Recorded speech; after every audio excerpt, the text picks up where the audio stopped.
আসসালামু আলাইকুম। আমি বলেছিলাম যে লাইভে আসব। মেইনলি হচ্ছে আসিফ নজরুল এবং ইলিয়াস হোসেন যে তার সম্বন্ধে যে সমস্ত এভিডেন্স দেখিয়েছে, ওই নিয়ে আমার মতামতটা জানার কারণটা একটাই, এটা কোনো ঝগড়ায় উস্কে দেওয়া না, বাট আমার কাছে মনে হয়েছে যে এই তথ্যগুলোর উপরে আমি একজন প্রাক্তন গোয়েন্দা অফিসার হিসাবে আমি আমার বিশ্লেষণটা আমি জানাবো। ফার্স্ট হচ্ছে আমি আপনাদেরকে বলেছিলাম যে দুটা বই পড়তে। একটা হচ্ছে বাংলাদেশের র, আর একটা হচ্ছে, এটা যদি পারেন এটা হচ্ছে এডিশনাল স্টাডি। ফার্স্ট হচ্ছে বাংলাদেশে, তো এটা সেকেন্ডটা হচ্ছে ইনসাইড র। এটার লেখক হচ্ছে অশোক রায়না, সে হচ্ছে সাবেক রয়ের কর্মরত ছিলেন উনি। আহ, এটা যদি বই দুটো যদি পড়েন, বই দুটো পড়ার রিকমেন্ডেশন এই জন্যই করেছি যে যে, আমি নাহলে আমাকে অনেক কিছু বলতে হবে। সো আমি অ্যাকচুয়ালি ধরে নেব যে আপনারা যে বইটা হয়তো বা পড়েছেন। মানে মোট কথা হচ্ছে 71-এ আমরা সবাই জানি যে র অ্যাকচুয়ালি বার্থ হয়েছে 68-এ, 1968-এ, এবং আফটার দ্য 1965 ওয়ার তারা যখন দেখেছে যে তাদের অনেক ইনফরমেশন ছিল 65 ওয়ার, তারপর অপারেশন জিব্রাল্টার রিলেটেড, কিন্তু এগুলো অ্যানালাইসিস করার মতো তাদের সাফিসিয়েন্ট স্টাফ ছিল না। যখন এর আগে তো 1947 আগে তো we are part of MI6, ওদের যে ব্রিটিশ গোয়েন্দা সংস্থা, এটা ভাগ হয়ে গেছিল। বেশিরভাগ অ্যানালিস্টরা কি পাকিস্তান সেনাবাহিনীতে চলে গেছে, বাট পাকিস্তানে চলে গিয়েছিল। সো 68 করার এই রড তৈরি করার পরে তার ফার্স্ট আমরা সবাই জানি যে সিকিম একটা ওদের grand success. Second and the biggest grand success is Bangladesh. তারা হচ্ছে পাকিস্তানকে ভাগ করতে চেয়েছিল, এবং তারা যখনই এই পাকিস্তানকে ভাগ করার পরে তারা একদম কপি বুক গোয়েন্দা সংস্থায়, তখন তাদের প্রধান ছিল আর এন কাও। He was a ex police officer, but he was a fantastic intelligence officer. সে রকে যেভাবে শুরু থেকে শুরু করেছে, যেমন 71-এ যখন হচ্ছে প্রথম থেকেই তারা এটা ব্রেক করার জন্য, এই যে আগরতলা ষড়যন্ত্র, ইট ওয়াজ এ পার্ট অফ দ্য র প্ল্যান। তারা চেয়েছিল যে পাকিস্তানকে ভাগ করলেই তাদের সেভেন সিস্টারটা মোর সিকিউরড হবে। আচ্ছা, ওখানে কিন্তু তারা, এই যে আমরা সবাই জানি মুজিব বাহিনী, মুজিব বাহিনীকে কিন্তু তারা জেনারেল উবান, তারা উনি নিজে এগুলোকে ট্রেন করেছেন। ওদের মেইন ইয়া কিন্তু মুক্তিযুদ্ধ, পাকিস্তানের বিরুদ্ধে যুদ্ধ ছিল না, তারা কিন্তু যুদ্ধে অংশগ্রহণও করেনি। দেশ স্বাধীন হয়ে যাওয়ার পরে তারা ত্রিপুরা দিয়ে চিটাং হিল ট্রাক্সে ঢুকে তারা ভারতের এন্টি ভারত এলিমেন্ট যারা ছিল তাদেরকে, এবং কিছু জায়গায় যা সন্দেহ করে যে এরা হয়তো এন্টি ভারত, এবং ওদেরকে মারার কাজে ব্যবহার করেছে। এবং আমরা সবাই জানি যে এরপরে যত ইভেন 75-এ যখন শেখ মুজিবের হত্যা করার পরেও তারা সবাই ম্যাক্সিমাম আওয়ামী লীগের লোকজন ইন্ডিয়াতে গিয়েছে, এবং ওই ফ্যামিলি প্লাস হচ্ছে আওয়ামী লীগের লোকজনকে এক্সটেন্সিভলি, এবং 71-এ মুজিব বাহিনী এবং যারা ছিল তাদের ইম্পর্টেন্ট পলিটিক্যাল লোকজন প্রত্যেকেই মগজ ধোলাই দেওয়া হয়েছে। এবং এটা ট্রেডিশনালি, এবং এতদিন ধরে ওরা, আমি এই কথাটা বলার কারণ হচ্ছে আমি বুঝাইতে চাচ্ছি যে তারা খুব ধৈর্যশীল এবং একটা লং টার্ম প্ল্যানে, দিন আনি দিন খাই টাইপ না, লং টার্ম ফিউচারে আমাদের কি হবে, কাদেরকে কোন জায়গায় সেট করা যাবে। নাহলে আপনারা দেখেন যে তারা এত বছর পরে একটা সময় তারা কিন্তু এই লাস্ট 15 বছরে তারা ওই যে 71-এ ইভেন যে ইনভেস্টটা করেছে আওয়ামী লীগের উপরে, ওটার ফ্রুটটা কিন্তু খাইছে হচ্ছে এই গত 15 বছরে। ইভেন আমি যখন সেনাবাহিনীতে ছিলাম, ওই সময় 2015, আমি ওই সময়কার কিছু কিছু ঘটনা হয়তো বলবো প্রসঙ্গক্রমে আসলে, সেটা হচ্ছে তখনও মানে এককভাবে ওরা আমাদের এত কন্ট্রোল করতো না। বাট এখন যেটা, আমি সেনাবাহিনীতে থাকা অবস্থায় আমি এর আগে বিভিন্ন জায়গায় কয়েকবার বলেছি, কয়েকজন অফিসারের নাম বলেছি। একজন ব্রিগেডিয়ার মোয়াজ্জম 25 লং কোর্সের, তার কাছ থেকে আমি কলকাতা লাইব্রেরি কার্ড পেয়েছি, তার কাছে বিভিন্ন বই টই যেগুলো আসতো, এগুলো বুঝাই যাইতো সব কিছু হচ্ছে। যারা আদার হান্ড্রেড হয়েছে, এর হচ্ছে তারা একটা লং টার্ম ইনভেস্ট করে তাদের। আপনি যদি আপনার ফ্রেন্ডদের মধ্যে থাকে, আমার ফ্রেন্ডদের মধ্যে আছে যা আমি ফ্যামিলির ছেলে, দেখা গেছে তারা ইন্ডিয়াতে স্কলারশিপ নিয়ে চলে যায়। আমি বলতে চাচ্ছি সেটা হচ্ছে তারা সবসময় একটা লং টার্ম ইনভেস্টমেন্ট করে। এখানে এখন আসি হচ্ছে আমি ইলিয়াস হোসেনের ভিডিওটাতে প্রথমে আমাকে যেটা নাড়া দিয়েছে যে আমি সেনাবাহিনীতে থাকার সময় জানতাম যে আপনারা সবাই ফিফথ কলামিস্ট ইয়াটার সাথে পরিচিত আছেন। ফিফথ কলামিস্ট কারা, এর মধ্যে মেইন ছিল মুনতাসির মামুন, হচ্ছে এই leading role, leading role Muntasir Mamun. এবং আহ, মুনতাসির মামুন আরেকটা হচ্ছে, নামটা লিখেছিলাম দেখে নিই, শাহরিয়ার কবির, মুনতাসির মামুন। আচ্ছা আচ্ছা, আমি যখন দেখলাম যে তার আন্ডারে আসিফ নজরুল ছিলেন, আম, আসিফ নজরুল ছিল, এবং যে লেখাটা উনি লিখেছে ইয়ার এগেনস্টে, দেলাওয়ার হোসেন সাইদির এগেনস্টে, এটা আমাকে খুব বেশি নাড়া দিছে। কারণটা হচ্ছে কি, আমি তখন থেকেই জানতাম যে এই আমি অ্যাকচুয়ালি জাহানারা ইমাম এর ব্যাপারে ক্লিয়ার শিওর ছিলাম না, এখন আমি জানলাম যে সেও ভারতীয়। হ্যাঁ, এটা বোঝাই যাচ্ছে যে এই প্রজেক্টটা যেহেতু ভারতে ছিল, এখানে তারা ছিল, কিন্তু শাহরিয়ার কবির, মুনতাসির মামুন, এই দুইটা নাম আমি ভালো মতো জানতাম। তখন আসিফ নজরুলটা আমি তখন তো সে লাইমলাইটে আসে নাই। আমি জানতাম যে তারা হচ্ছে এই এরা হচ্ছে ভারতীয় পেইড এজেন্ট, এরা হচ্ছে সেই ফিফথ কলামিস্ট। এবং তার আন্ডারে থেকে আসিফ নজরুল ওই ফিচারটা লিখেছে, এবং ফিচারটা লিখেছে এর মধ্যেই দেলাওয়ার হোসেন সাইদির নামে যাচ্ছাতাই মিথ্যাচার করেছে। এবং ইলিয়াস হোসেন পরবর্তীতে দেখাইছে যে উনি বলছেন যে একমাত্র দেলাওয়ার হোসেন সাইদি ছাড়া বাকি সবারও নাকি ইনভলভমেন্ট ছিল, যুদ্ধাপরাধীর থাকতে পারে। বাট উনি তো নিজেই ক্লিয়ার করেছেন যে ছিল না। তার মানে হচ্ছে উনি ইনভেস্টিগেট করেছেন সাইদির নামে, তার নামে ফিচার লিখেছেন, তার মানে হচ্ছে উনি জেনে শুনে সাইদির এগেন্স্টে মিথ্যাচার করেছেন। এই জিনিসটা মানে আপনারা যারা মানে বর্তমান আসিফ নজরুল আর পূর্ববর্তী আসিফ নজরুল যারা এক নয় বলবেন, তাদের জন্য ইট ইজ ভেরি ইম্পর্টেন্ট। গোয়েন্দা সংস্থায় সবসময় ব্যাকগ্রাউন্ড চেক করা হয় জাস্ট এই কারণে, কি কারণে, সে আগে কি করেছে। আপনি একটা বুঝবেন যে ওই সময় আসিফ নজরুল ছিল ইয়াং, যুবক, তাই না? আমি এটা স্ট্রংলি বিশ্বাস করি যে যারা যুবক অবস্থায় থাকে তাদেরকে, unless he is corrupted by from some other source, তাদেরকে করাপ্টেড করা ইজ ভেরি ডিফিকাল্ট। ইয়াং ছেলেরা নর্মালি যারা একটু স্ট্রং স্ট্রং ক্যারেক্টার স্ট্রেট নিয়ে থাকে, তারা সহজেই তাকে দিয়ে মিথ্যা কথা বলাতে পারবেন না আপনি।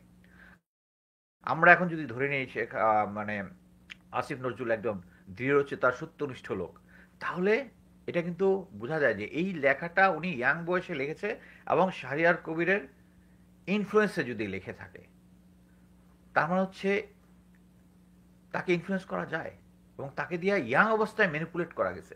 তাকে যদি ইয়াং অবস্থায় ম্যানিপুলেট করা যায়, এবং এই শাহরিয়ার কবির, মুনতাসির মামুন হচ্ছে চিহ্নিত চিহ্নিত ভারতীয় দালাল। আমি গোয়েন্দা সংস্থা থাকে, এদের নাম আমি শুনেছি, আসিফ নজরুলের নাম আমি শুনি নাই, বাট এই দুজনের নাম আমি শুনেছি। বাট একটা জিনিস হচ্ছে, আমাদের সবকিছুই বাতির নিচে অন্ধকার একটা কথা আছে। এই এই আসিফ নজরুল তখনও লাইন লাইটে আসে নাই।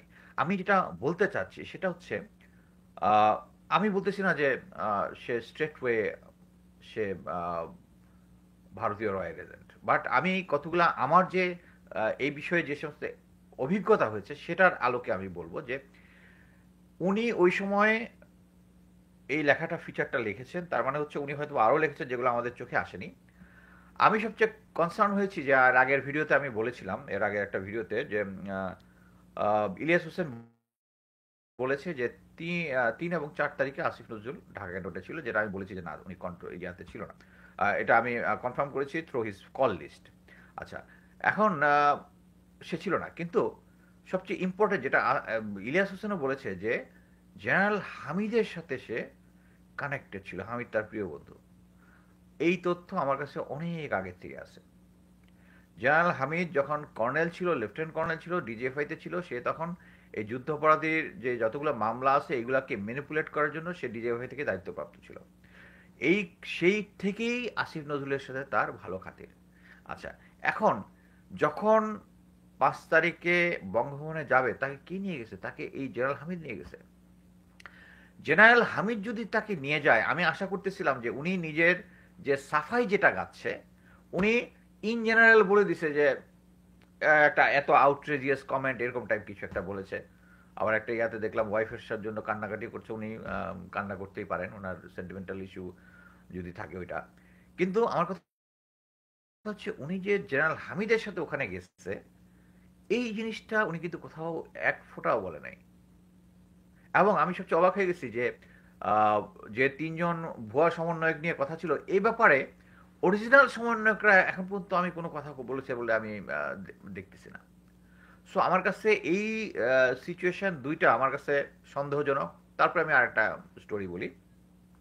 এর আগে আমি নাম নিই নাই, বাট এবার আমি নাম নিব। আমি কাউকে অ্যাকিউজ করবো না, কিন্তু আমি জাস্ট ঘটনাটা বর্ণনা করব। এক হচ্ছে, আমি যখন আমেরিকাতে আসি প্রথম 2017-তে আসার পরে আমি বলি আমি I was a great fan of Monir Haider. আমি দেশে মনির হায়দার যখন সাংবাদিক মনির হায়দার আপনারা সবাই জানেন আমেরিকায় থাকে। আমি ওনার সাথে ভলেন্টিয়ার যোগাযোগ করছি, কয়েকবার যোগাযোগ করছি, উনি ফোন ধরেন নাই, তারপরে ফোন ধরছে, আমাকে সময় দেয় নাই, তারপরে আমি সময় নিয়েছি, ওনার সাথে দেখা করছি, ওনার সাথে কয়েকটা টক শো করছি।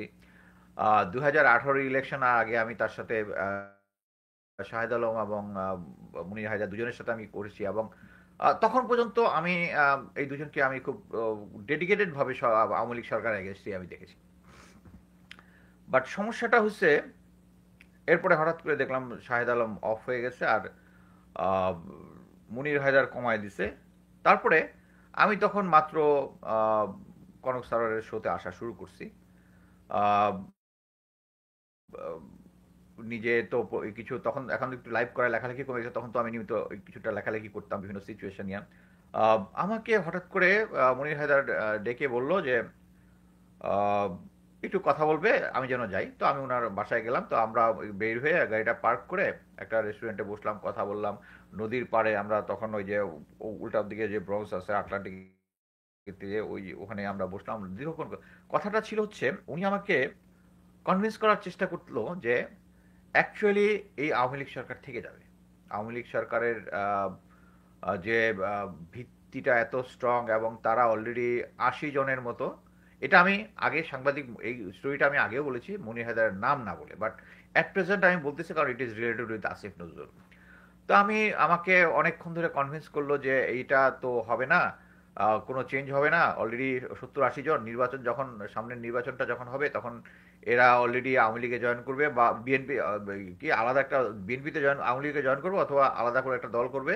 So BNP will be no more, মানে বিএনপি উইল বি ভ্যানিশ, এরকম টাইপ একটা ইয়া। তা আমি অনেকক্ষণ ধরে ওনার কথাবার্তা শুনে আগলাম, তাহলে তাহলে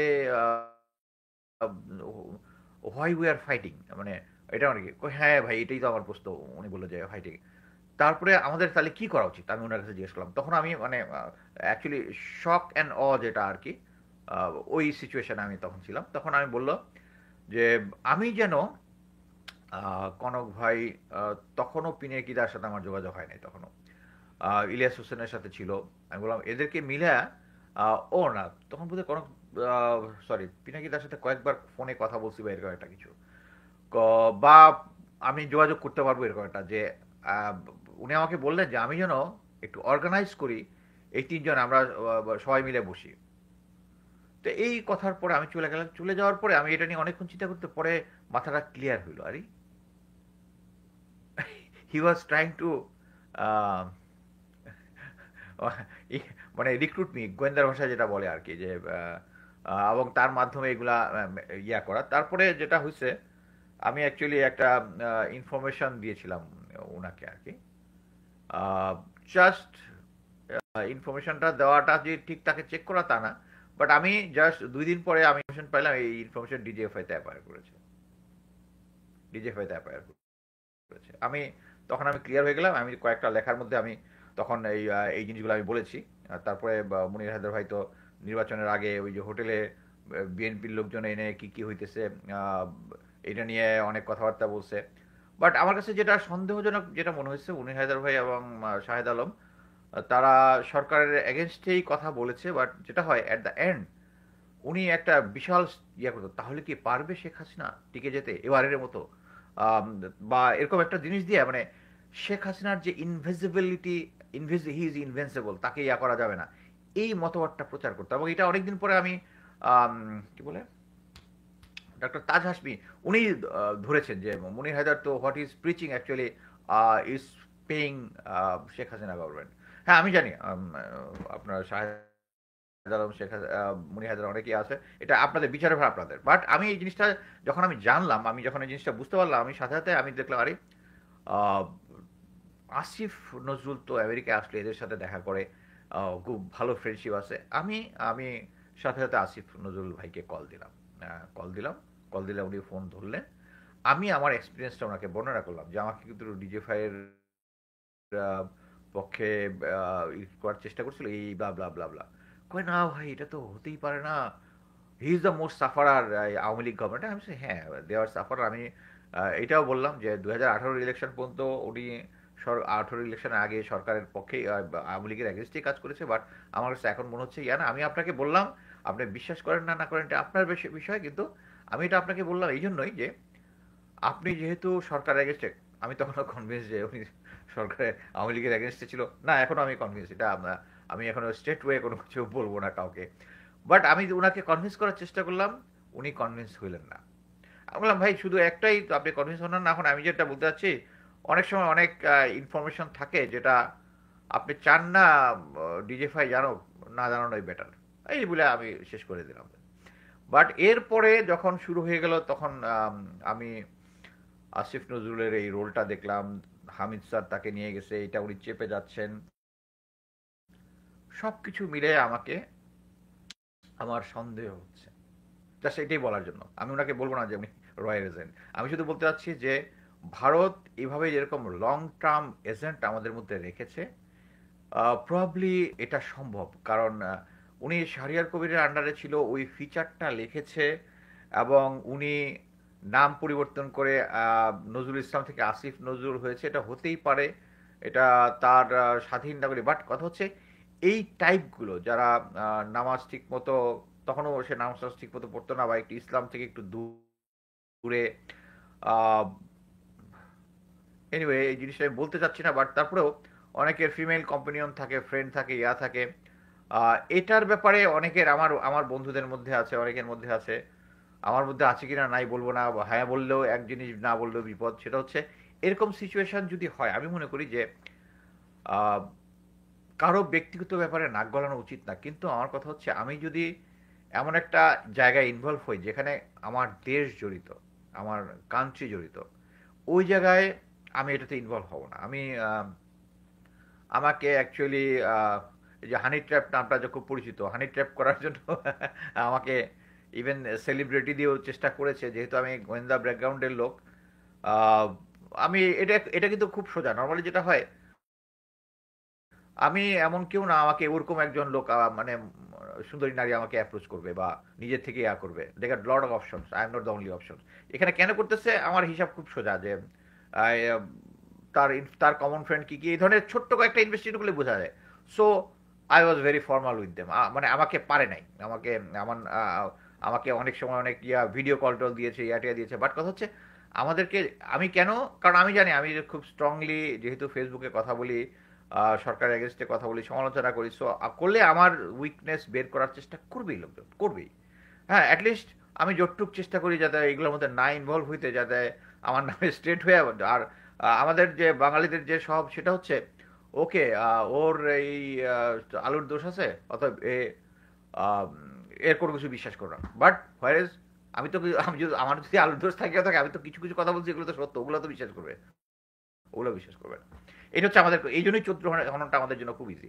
সো আমি ওইটাতে যাব না। বাট আমি যেটা মনে করি আর কি, আমার কাছে বিভিন্ন ওই যে হানি ট্র্যাপ হয়েছে যেটা, এটা আমার কাছেও বিভিন্ন জায়গা থেকে ইনফরমেশন আমি পেয়েছি, যেহেতু ওনার উনি একটু বন্ধুবৎসলই বলবো সেটার ইয়াতে। বাট কথা হচ্ছে এখানে বাংলাদেশ যদি কোথাও ইনভলভ থাকে, এখানে আমাদের অ্যাকচুয়ালি দেশটাকে সবচেয়ে বড় প্রায়োরিটি দেওয়া উচিত। আমি এখন পর্যন্ত উনি দায়িত্ব গ্রহণের পরে ওনার যে সমস্ত কাজ আমি দেখেছি, তাদের যে ভারত সম্বন্ধে, বঙ্গবন্ধু রিলেটেড তার যে সমস্ত বর্ণনা, এই জিনিসগুলো আমার কাছে মনে হয়েছে যে আহ, আস্তে ধীরে, কারণ আওয়ামী লীগ এবং ভারত কি চায়, আস্তে ধীরে আমাদের মগজের ভিতরে জিনিসটা ঢুকে যায়। আপনি একটা জিনিস দেখেন, ব্রিগেডিয়ার জেনারেল সাখাওয়াত স্যার একটা কথা বলছে, আওয়ামী লীগের সাথে সাথে চেঞ্জ হয়ে যাচ্ছে। বাট বাকিরা কিন্তু কেউ চেঞ্জ হচ্ছে, মুস্তফা সরোয়ার ফারুকি কিন্তু চেঞ্জ হচ্ছে না।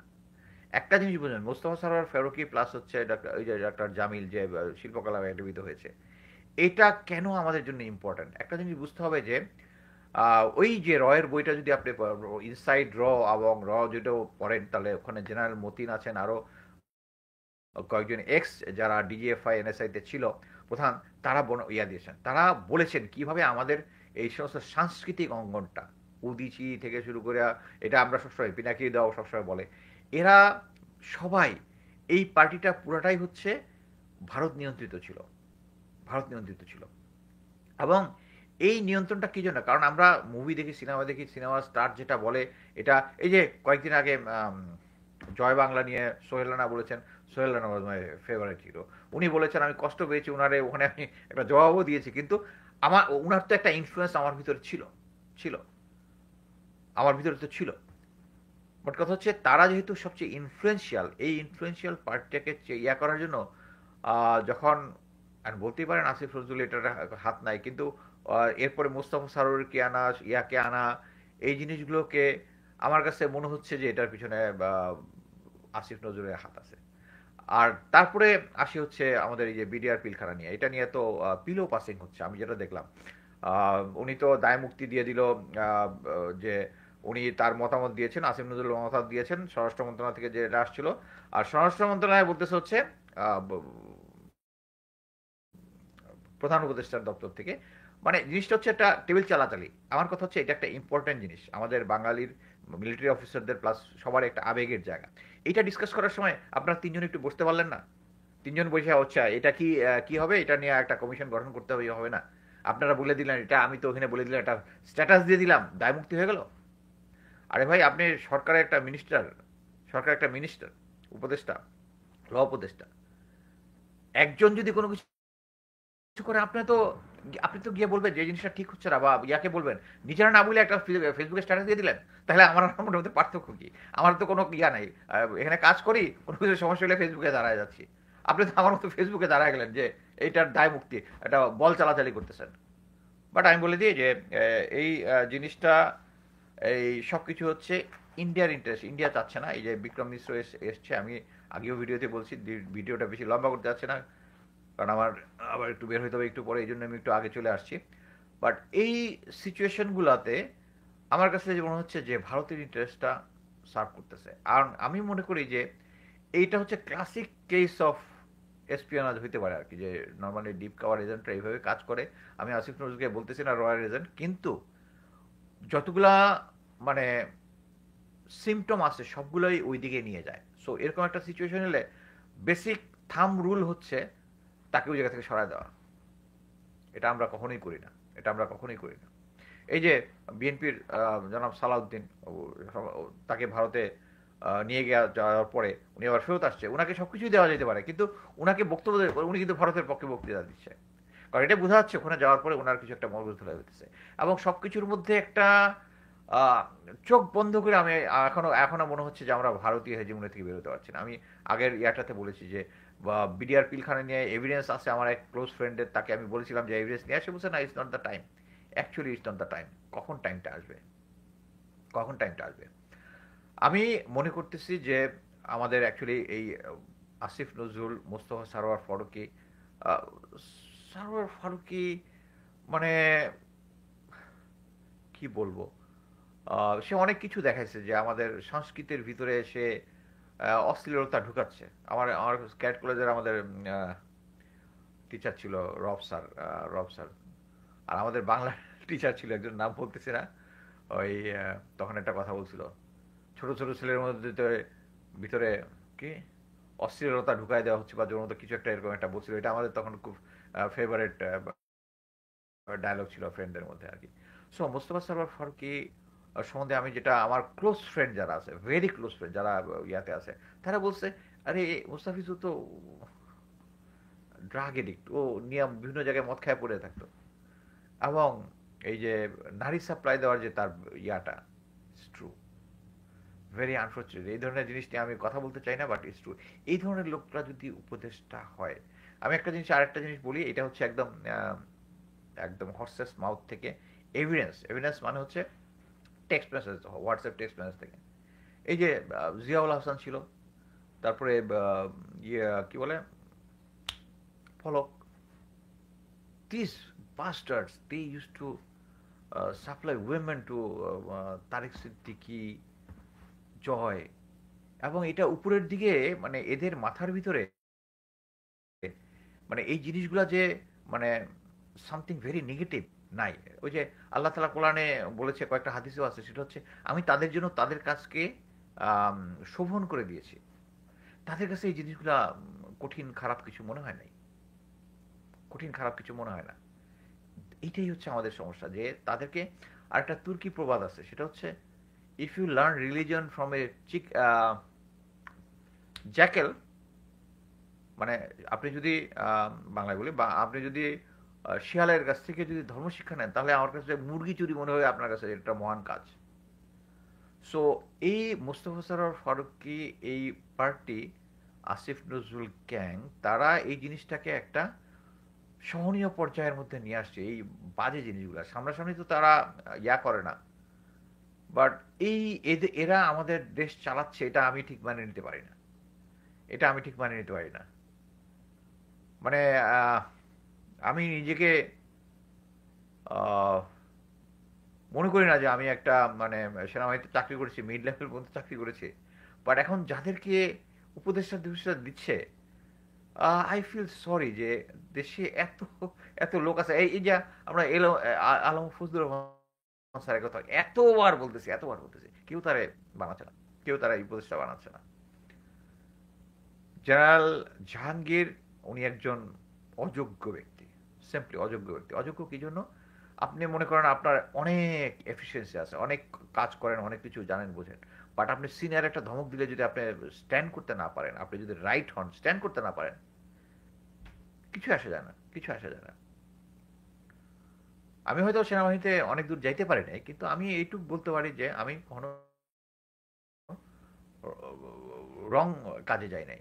হ্যাঁ, অনেকে এখন আরেক পার্টি বলতে পারেন, খালেদা জিয়া, ম্যাডাম খালেদা জিয়াকে উচিত করছে, there are logic for my side.